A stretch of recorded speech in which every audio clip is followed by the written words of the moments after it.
Bienvenidos a Audiobooks Podcast. Prepárense, porque hoy nos vamos a sumergir en la escalofriante distopía de 1984 de George Orwell. Una novela que, a pesar de haber sido escrita en 1949, nos sigue hablando con una fuerza increíble sobre el poder, la manipulación y la resistencia del espíritu humano. Es increíble cómo Orwell logró capturar la esencia de un régimen totalitario. Absolutamente. Y cómo afecta la vida de las personas. Claro. En este caso, la de Winston Smith, nuestro protagonista. Winston, un hombre atrapado en un mundo donde el gran hermano lo ve todo y el partido controla hasta los pensamientos. ¿Te imaginas vivir con ese miedo constante ¿no? de que cualquier gesto, cualquier palabra pueda ser interpretada como un acto de rebeldía? Es aterrador. Es aterrador. Y lo que más me impacta es cómo Orwell construye ese mundo Oceanía con detalles tan precisos que lo hacen completamente creíble. Completamente. Desde la omnipresencia de las telepantallas hasta la manipulación del lenguaje con la neolengua. Exacto, esos detalles son los que hacen que la novela sea tan perturbadora. Totalmente de acuerdo. Porque nos hacen pensar, ¿cuánto de esto ya está presente en nuestro propio mundo? Es la gran pregunta. ¿De qué manera estamos siendo controlados y manipulados sin siquiera darnos cuenta? Exacto, esa es una de las grandes virtudes de 1984. Claro. Nos obliga a cuestionar la realidad que nos presentan, a ser críticos con la información que recibimos. Pero volviendo a la novela, me intriga la figura del gran hermano. Es una persona real, un símbolo. ¿Qué representa realmente? Esa es una pregunta que se debate mucho. Algunos creen que el gran hermano es una representación de un líder autoritario como Stalin o Hitler, pero otros lo ven como un símbolo del poder en sí mismo, omnipresente e impersonal. Es interesante.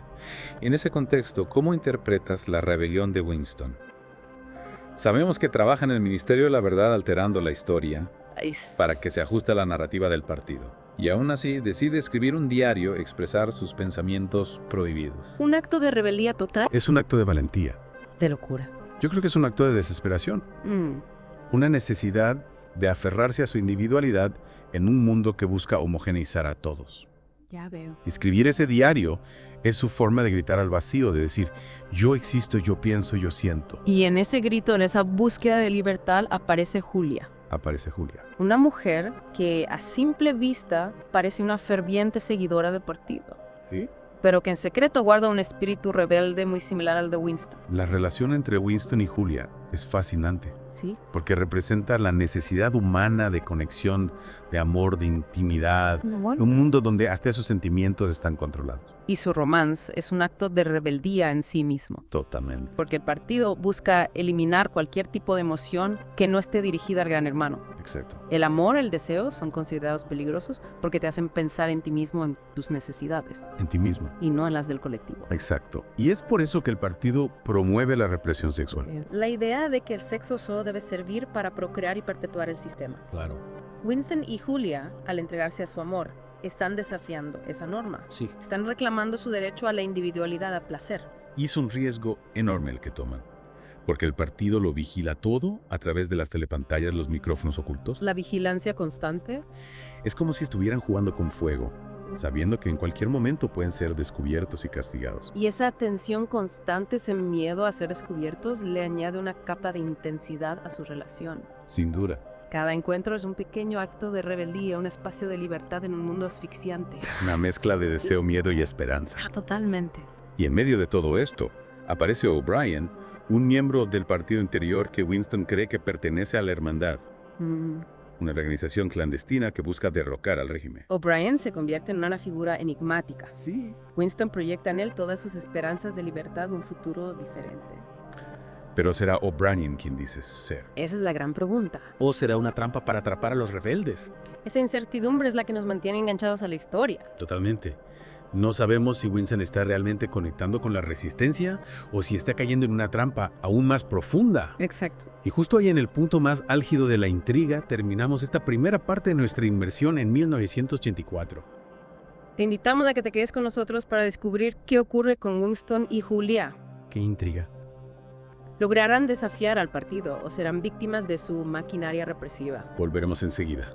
Retomamos nuestra inmersión en 1984, justo donde la dejamos con Winston y Julia, depositando su confianza en O'Brien. Amo O'Brien. Un personaje que parece tener las claves para la resistencia contra el partido. Y esa confianza, esa esperanza de un futuro mejor, los lleva a dar un paso arriesgado a unirse a la supuesta hermandad. Arriesgado sin duda. Recibiendo de O'Brien una copia del libro de Manuel Goldstein, El enemigo público número 1 del régimen. Ese libro, Teoría y práctica del colectivismo oligárquico, se convierte en una especie de Biblia para Winston y Julia. Interesante.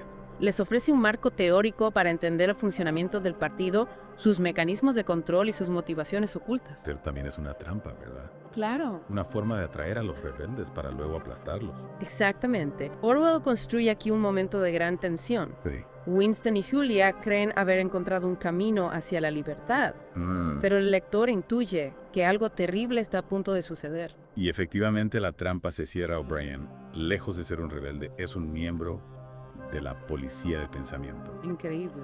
Un agente de alto rango del partido. La captura de Winston y Julia es brutal, un recordatorio del poder absoluto que ejerce el régimen. El Ministerio del Amor, donde son llevados, es el lugar más terrorífico imaginable, un espacio diseñado para destruir la individualidad, para quebrar la voluntad humana y convertir a los rebeldes en autómatas obedientes. Un lugar terrible. Y que aquí es donde Orwell nos enfrenta a una de las ideas más escalofriantes de la novela. La tortura no solo se utiliza para castigar, sino para transformar a la persona para que ame al gran hermano. Es increíble eso. Y acepte las mentiras del partido como si fueran verdades absolutas. Exacto. La tortura física y psicológica es una herramienta para moldear la mente, para implantar ideas, para crear una nueva realidad. Es un proceso de reeducación Totalmente. que busca eliminar cualquier rastro de pensamiento independiente. Sin duda. Y en este punto me gustaría que habláramos de la habitación 101. La habitación 101. Un espacio que alberga el miedo más profundo de cada persona, un miedo que se utiliza como arma para romper la última resistencia. La habitación 101 representa la culminación del terror psicológico.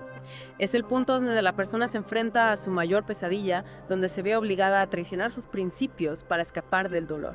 En el caso de Winston, su peor miedo son las ratas. Las ratas. Y el partido lo utiliza para quebrarlo, para obligarlo a traicionar a Julia, a renunciar al amor, a la libertad, a todo lo que le daba sentido a su vida. Es un momento desgarrador. Winston, para evitar el horror de enfrentarse a las ratas, grita: hacerlo con Julia, a Julia. No me importa lo que le hagáis. Es la rendición total. Totalmente. La negación de su propia humanidad. Y a partir de ahí, Winston se convierte en un cascarón vacío, un ser manipulado que acepta todo lo que el partido le dice. Incluso llega a amar al gran hermano, a creer en la versión distorsionada de la realidad que le han impuesto. Es la victoria del sistema sobre el individuo. Winston ha sido completamente absorbido por la maquinaria del partido. Ha renunciado a su libertad, a su identidad, a su capacidad de amar. Qué horror. Y el encuentro final con Julia, ya transformados ambos por la tortura. Es desolador.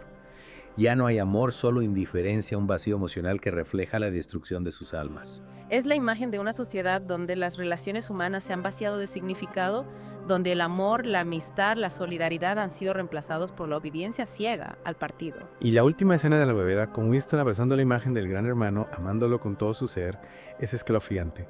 Es la representación del triunfo absoluto del totalitarismo, la aniquilación del espíritu humano. Orwell nos deja con una sensación de desolación, de impotencia, pero también nos lanza un desafío: no permitir que la pesadilla de 1984 se convierta en realidad. Luchar por la libertad, por la verdad, por la individualidad es más importante que nunca. Sin duda. Y esa lucha comienza con la conciencia, con la capacidad de cuestionar la información que recibimos, de ser críticos, con el poder de defender nuestros derechos y los de los demás. 1984 es una advertencia, un recordatorio de lo que puede ocurrir cuando se pierde la libertad, y depende de nosotros como individuos y como sociedad evitar que esa distopía se convierta en nuestro futuro. Es impactante cómo Orwell nos muestra esa transformación de Winston, ¿no? De rebelde a ferviente seguidor del partido. Totalmente. Y aunque 1984 nos presenta un panorama desolador, también nos deja espacio para la reflexión. Claro que sí. ¿Crees que hay alguna esperanza en la novela? Es una pregunta compleja. Podríamos decir que la simple capacidad de Winston de cuestionar el sistema, aunque sea por un breve periodo, es una forma de resistencia. Es cierto. Su diario y su amor por Julia son actos de rebeldía que demuestran que el espíritu humano siempre buscará la libertad incluso en las circunstancias más opresivas. Exacto. Y no olvidemos el impacto que la novela ha tenido en nuestra cultura. No, por supuesto. Términos como gran hermano, doble pensar o policía de pensamiento forman parte de nuestro vocabulario para describir las amenazas a la libertad y la privacidad en el mundo real. Es verdad, 1984 se ha convertido en una advertencia, un espejo en el que podemos ver reflejados algunos de los peligros que enfrentamos en la actualidad: la manipulación de la información, la vigilancia masiva, el control del lenguaje. Orihuela nos invita a ser críticos, a no dar nada por sentado, a cuestionar la información que recibimos y a defender nuestra individualidad. Y a conectar con nuestra propia humanidad, a no permitir que el miedo y la desconfianza nos aíslen y nos conviertan en piezas fáciles de manipular. Exactamente. 1984 no es solo una historia del pasado, sino una reflexión sobre el presente y una advertencia para el futuro. Para terminar nuestra inmersión en esta obra maestra, me gustaría preguntarte, ¿qué te llevas de 1984? ¿Qué te ha hecho pensar o sentir esta lectura? Pues me quedo con la importancia de la libertad individual, del pensamiento crítico y de la defensa de la verdad, y con la necesidad de estar alerta de no permitir que el poder nos arrebate nuestra humanidad. Totalmente de acuerdo. 1984 es una novela que nos invita a la reflexión y la acción. Y ahora nos gustaría escuchar tu opinión. ¿Qué te ha parecido la novela? ¿Qué aspectos de la historia te han impactado más? Comparte tus ideas en los comentarios. Exactamente. Y cuéntanos de qué libro te gustaría que habláramos en nuestro próximo episodio. No olvides suscribirte al canal, dar like y compartir este video. Hasta la próxima.